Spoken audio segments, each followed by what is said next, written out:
Je le disais donc, on a le plaisir de cet après-midi d'accueillir Alexandre de Juniac. C'est le président du groupe Air France KLM. Il va nous parler des acquis sociaux versus les enjeux mondiaux. Air France, vous le savez, qui a connu donc au mois de septembre et d'octobre une des grèves les plus marquantes de son histoire, une grève qui lui a fait perdre 300 millions d'euros. Voilà, merci d'accueillir maintenant Alexandre de Juniac. Merci de l'applaudir.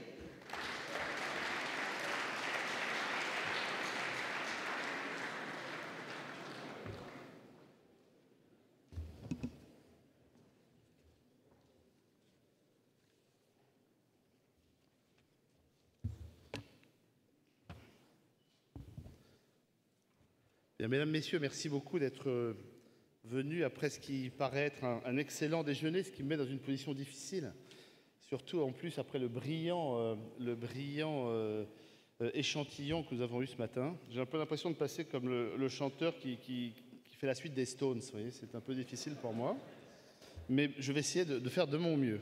Alors, le sujet, madame, que vous m'avez donné, et Jérôme qui m'a donné à traiter, ce sont les acquis sociaux contre les enjeux mondiaux. Je pensais bien qu'il y avait une arrière-pensée derrière ce sujet, qu'il fallait que je vous parle de la grève des pilotes pour illustrer cette thématique. Alors oui, je vais vous en parler, mais dans une seconde. Je vous en parle dans une seconde. Parce que dans le fond, en me penchant sur ce sujet, je souhaite à titre préliminaire partager avec vous quelques réflexions sur cette notion d'acquis sociaux, d'enjeux mondiaux, et puis vous montrer comment elle s'applique à l'aérien, puis vous parler de la grève. D'abord, je me suis interrogé sur la définition des acquis sociaux. Si vous regardez la définition des acquis sociaux, il n'y a pas de définition vraiment. Et si vous en regardez la traduction en anglais, c'est social benefits. Vous voyez que c'est assez différent en réalité.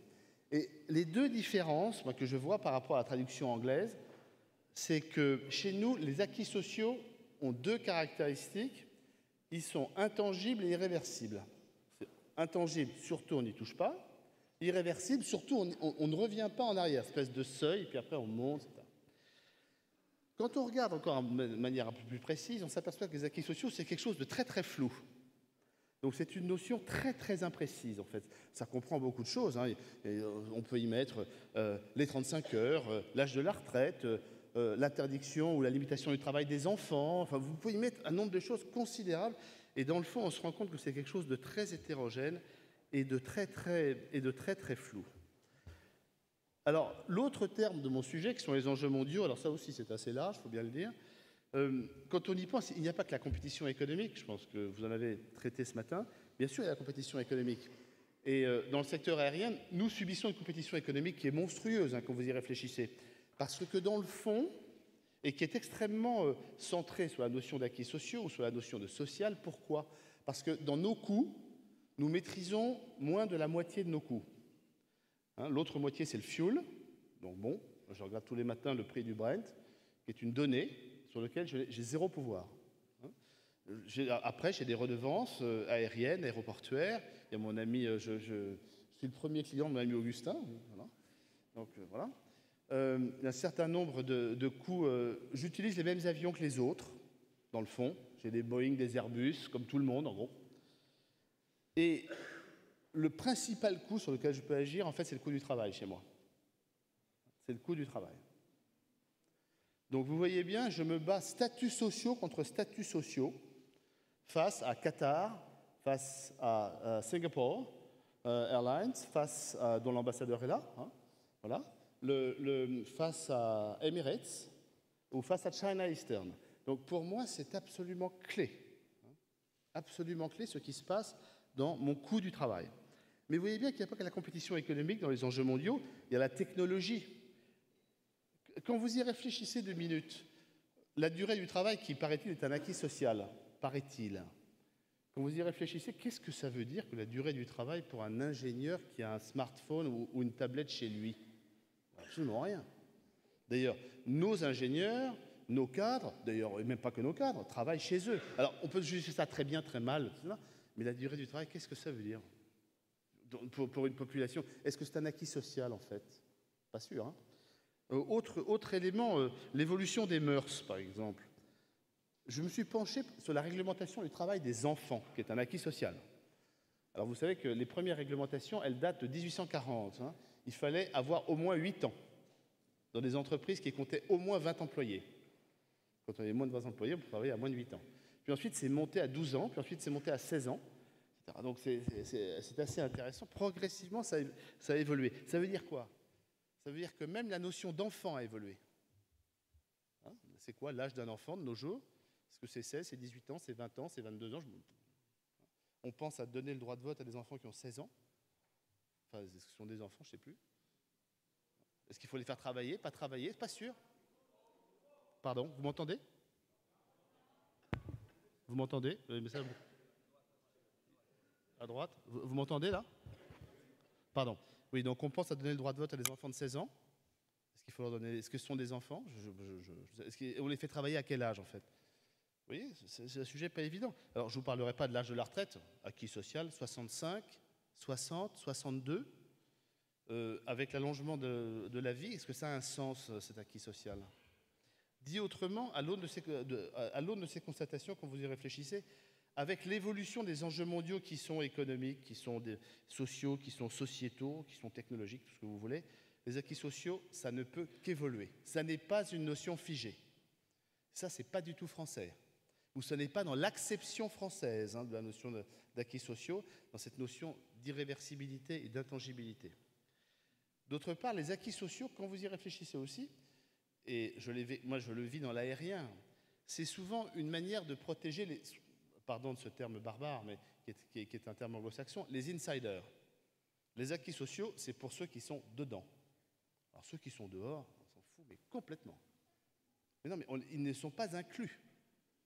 Hein, donc les acquis sociaux, c'est ceux qui sont dedans. Et puis il y a ceux qui sont dehors. Il y a ceux qui sont dehors maintenant, et il y a ceux qui sont dehors dans le futur.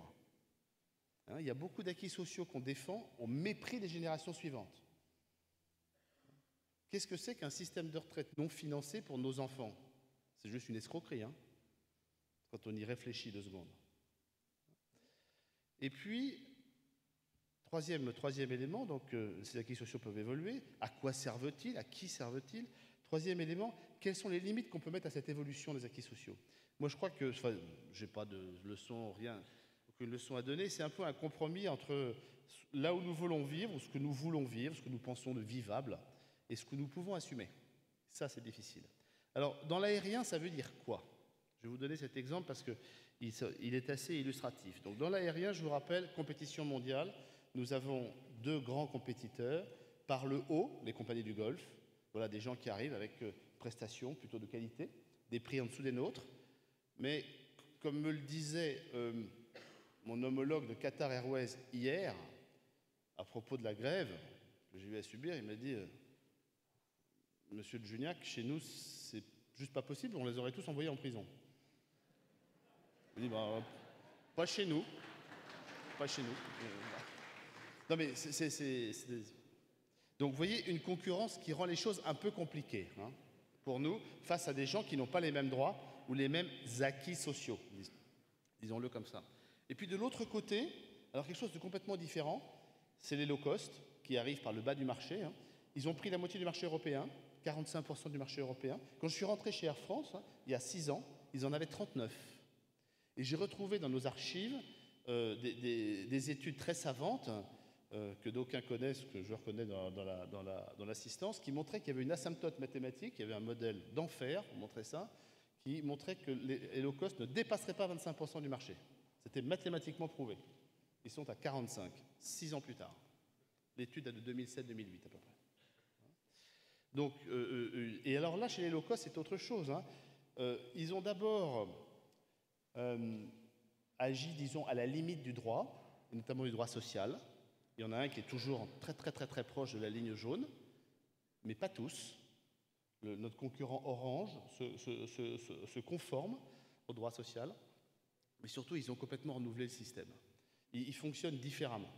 Ils ont baissé les coûts, mais ils respectent le droit du travail, ils respectent les conventions internationales, ils le font bien, mais ils font différemment.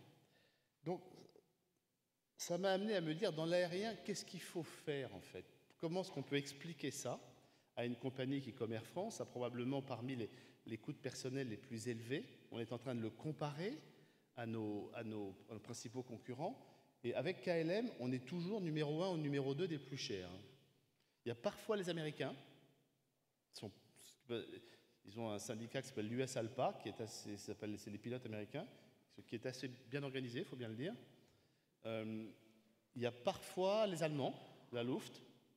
Les Anglais, c'est fini. Ils sont plus compétitifs que nous partout.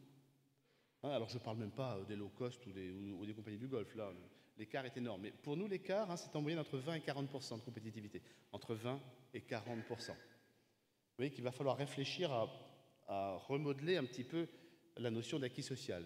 Ça va arriver. Alors, comment est-ce qu'on fait pour faire ça? Ça va m'amener à la grève très vite. Comment fait-on pour faire ça? Moi, je crois que la première chose, et ça a été d'ailleurs une des erreurs que j'ai commises pendant ce conflit, c'est qu'il faut expliquer et convaincre. Et dans le fond, je pense qu'on se trompe sur le degré de conscience de nos troupes, quelles qu'elles soient, de ce qui se passe. Dans cette salle, vous êtes tous au courant, la concurrence, tout ça, la compétitivité, vous savez très bien.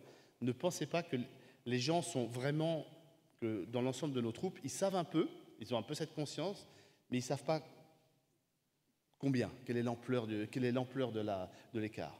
Et ils ne savent pas du tout. Et en réalité, ce que cette grève a démontré chez nous, elle n'a pas démontré que ce qu'on faisait était mal, j'y reviendrai dans un instant, elle a démontré que le fossé entre ce que nous pensions qu'il fallait faire, parce qu'on voit la situation mondiale évoluer, les concurrents, donc les low cost, les pays du Golfe, on a une idée des écarts à combler, n'était pas du tout partagé.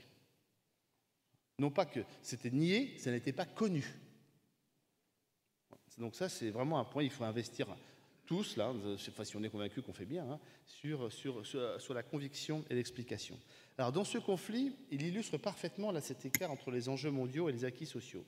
Ce conflit commence donc mi-septembre, sur un timing qui est assez surprenant, puisqu'il y a un préavis de grève qui est déposé fin août, sur un sujet sur lequel nous avions prévu d'ouvrir des négociations 2 jours plus tard. Donc ça, pour moi, c'est quelque chose qui m'a toujours surpris. Enfin, je vais vous dire choqué. C'est que je ne comprends pas qu'on puisse déclencher un conflit alors qu'on a prévu des négos. D'abord, je trouve ça enfantin.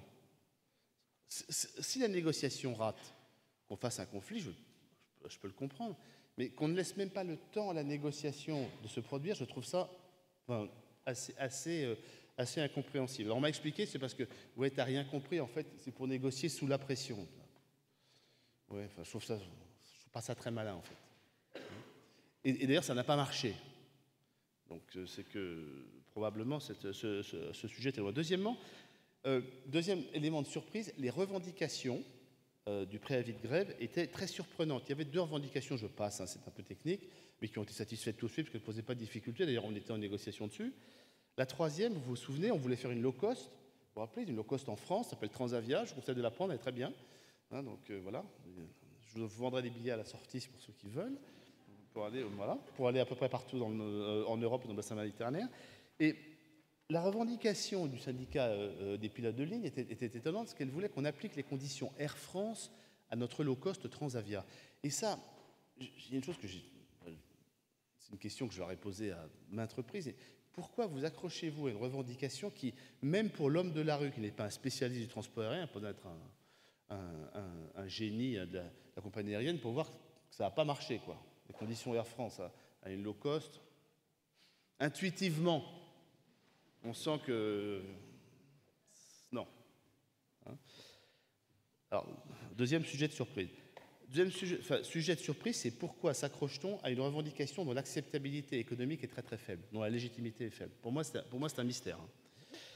Troisième élément, et c'est là qu'on en vient au choc avec les acquis sociaux, et à mon avis, la petite erreur, l'erreur que j'ai commise, c'est que nous avons introduit assez tard, après le dépôt du préavis de grève, mais avant le début de la grève, un sujet qui était de développer Transavia hors de France et hors de Hollande, faire Transavia Europe. Et alors là, tactiquement, très bien joué de la part du syndicat des pilotes qui a vu la faille. C'est bien joué, je veux dire, on n'avait pas expliqué, je n'avais pas suffisamment appliqué la première règle que je viens de vous donner, qui était de convaincre, expliquer pour convaincre, on n'avait pas expliqué. Il y avait des raisons, mais c'était comme ça. On a vu sortir tous les grands tabous de la société française. Donc délocalisation, On a expliqué qu'on allait ouvrir des bases au Portugal et en Allemagne. On a expliqué que c'était délocalisation. Je vous ferai juste observer que le caractère pro-européen de la population française est assez remarquable. Portugal et en Allemagne, en Europe de l'Ouest, je crois. Voilà. Et deuxièmement, on a vu sortir dumping social. Dumping social en Allemagne, on est tombé sur la tête. Au Portugal, je veux bien, et encore, témoin de l'arrogance française. Bien sûr, les acquis sociaux français sont évidemment supérieurs au reste du monde, qui sont peuplés de sauvages, bien connus, dont les Allemands ont une brutalité inouïe, les Portugais, c'est bien en dessous. Mais j'ai eu le droit à des réflexions comme ça. Vos pilotes portugais, qu'est-ce qu'ils ont? Non, mais je n'invente rien. C'est quand même inouï, quand on y réfléchit, à la fois dans l'engagement européen et la considération qu'on peut avoir de la protection des autres. Inouï quand vous y réfléchissez. Et donc, cette tactique a bien marché, parce que c'est là qu'on voit que quand on joue sur ce qui était considéré comme un acquis social, ou ce qui pouvait les menacer, on ne savait pas bien ce que ça allait menacer. Petit détail, on ne délocalisait pas un emploi, mais rien. C'était des emplois qui vont être créés plutôt par nos concurrents si ce n'est pas nous qui les créons. Donc de toute façon, ce ne sera pas des emplois français puisque ce sont des emplois créés au Portugal et en Allemagne. On s'est battu contre Ryanair depuis 15 ans. Quand ils ouvrent une base en France, ils appliquent le droit français. Ce n'est pas pour arriver au Portugal et dire on va appliquer le droit français. C'est quand même un petit peu de cohérence. On a même eu le droit à la demande d'un certain nombre de leaders que leurs syndicats viennent représenter les pilotes allemands. Je veux dire, vous avez bonne chance, vous allez discuter de ça avec le syndicat Cockpit qui représente les pilotes allemands, puis vous allez nous raconter comment ça s'est passé la réunion, parce que je voudrais être là. C'est la vision bonapartiste. Vous savez, on met le drapeau français sur toutes les places d'Europe. Et donc, mais c'est intéressant parce que ça montre, ce sujet-là a fait bouger l'entreprise et un peu le gouvernement. On nous a dit, Transavia Europe, là, dumping social, délocalisation, là, ça inquiète tout le monde. Et donc, nous l'avons retiré. On était obligé de le retirer. Mais voilà un bel exemple de choc. Acquis sociaux, vaguement, on ne sait pas bien lesquels, d'ailleurs, mais enfin, apparemment, il y a quelque chose qui est menaçant. Et puis, enjeux mondiaux, c'est la concurrence. Sans low cost, Air France KLM ne contrôlera pas au moins la moitié de son marché. Donc, quand je vais aller voir Monsieur Richard Anderson, le président de Delta, avec lequel j'ai une joint venture qui fait 13 milliards de dollars sur l'Atlantique Nord, donc un énorme machin. Quel est l'intérêt que je représente? C'est pas Alexandre de Juniac, ça ne l'intéresse pas beaucoup. Air France, KLM, il s'en fout. Je lui apporte le marché européen. Et M. Liu, qui dirige China Eastern, je lui apporte le marché européen. D'ailleurs, moi aussi, je lui serrai la main parce qu'il m'apporte le marché chinois ou le marché américain. Mais si je lui dis, Monsieur Liu ou Monsieur Anderson, la moitié du marché européen m'échappe et probablement 60% dans 4 ans et puis 70% dans 8, il va me dire, Monsieur Julien, vous ne m'intéressez vraiment pas. Nos accords seront terminés dans 2 ans et puis voilà. Donc c'est fondamental pour nous. Fondamental. En plus, vous tous, vous voulez voyager par des low cost. Vous avez tort, mais c'est comme ça. Voilà, je pense que vous avez tort. Mais enfin, c'est ce que vous aimez. Vous aimez être maltraité. Donc voilà. On va s'en occuper. À part que sur Transavia, vous serez bien traité. Très bien traité. Voilà. Et donc, ça ne sert à rien de lutter contre le marché. Mais vous voyez à quel point il faut expliquer. On n'a pas suffisamment expliqué. Il faut le faire. Il faut le faire. Et donc, c'est comme ça qu'on arrive un peu à surmonter cette opposition apparente, parce qu'il y a beaucoup de fantasmes, beaucoup d'illusions, beaucoup de non-dits, quelques mensonges tactiques, bien faits d'ailleurs, j'étais la victime, donc je le reconnais. Mais c'est aussi pourquoi on n'arrive pas beaucoup, je pense, enfin peut-être dans ce pays, pardon de généraliser, au-delà d'Air France KLM, mais Air France représente un tout petit bout de société française, si on veut, un peu caricatural peut-être. Pourquoi est-ce qu'on n'arrive pas à faire avancer les choses? On n'a pas suffisamment expliqué, donné les enjeux, et quand on les a donnés, là, on y arrive. Alors je vais vous donner, ce sera ma conclusion. Quand j'ai fait le plan Transform, c'est le premier plan d'Air France KLM que j'ai fait moi, quand je suis arrivé, en 2011-2012. C'est un plan qui a porté sur 10 000 suppressions d'emplois au total. Donc c'est quand même beaucoup. Sur 20% de gains de productivité, on a supprimé par exemple 2 semaines de congé. Vous voyez, ça vous paraît évident, 2 semaines de congé à supprimer, mais c'est pas évident, je peux vous dire. Quand vous vous présentez devant tout le monde en disant hop, 2 semaines de moins, moyennement populaire, et on l'a fait avec les syndicats. Les syndicats ont signé nos accords. y compris les pilotes d'ailleurs. Et pourquoi? Quand j'y ai réfléchi, je me suis dit, qu'est-ce qu'on avait fait? On avait tout expliqué, tout mis sur la table. Donc, une fois que le diagnostic est partagé, c'est dur d'aller contre le diagnostic. Et ensuite, une fois qu'on avait notre plan, on l'a fait expertiser. Les meilleurs experts mondiaux sont venus, on a payé un tas de cabinets de consultants très chers, pour dire que le plan n'était pas totalement idiot. Donc après, une fois que le diagnostic est partagé, qu'on considère que le plan n'est pas... C'est comme ça qu'on y arrive. Et dans le conflit, ce que je crois, c'est qu'on n'a pas suffisamment expliqué la partie européenne. Nos troupes n'étaient pas prêtes à accepter, ou ils voyaient le low-cost comme une menace, alors que c'est une opportunité pour eux. Je rappelle à nos pilotes, aucun n'allait forcer dans la low-cost, c'était sur la base du volontariat, et ils ne pouvaient que gagner de l'argent. Je me réveillais de temps en temps la nuit en me disant, mais pourquoi ce conflit? Il n'y avait que du plus. J'avouerai qu'il y a un moment où on ne comprend plus, quoi. Mais qu'ils m'ont expliqué après, ils m'ont dit, oui, mais monsieur, on a peur pour nos enfants qu'ils ne pilotent que des avions low cost. Je leur ai dit, écoutez, vous êtes drôle, mais moi j'ai déjà 200 candidats de pilotes Air France pour 70 places. Donc ça ne doit pas être le bagne quand même. Non. Donc là, le non-dit, les fantasmes, on n'explique pas. Et puis, je leur ai dit, mais vous savez, moi, si on ne fait pas ça, nos enfants, il n'y aura plus d'avion Air France. Donc ça va être un peu compliqué après. Donc il n'y aura plus de pilotes, ils iront piloter chez Qatar. Et là, M. Qatar, il m'a raconté comment il considérait le droit de grève, c'était pas tout à fait la même chose que nous. Après, vous vous débrouillerez. Donc tout ça pour vous dire, les choses sont difficiles, elles peuvent être expliquées, il faut y consacrer du temps. Et puis, il y a un moment où il faut aussi savoir dire non. Voilà. De temps en temps, ou oui, mais il faut assumer les décisions qu'on prend.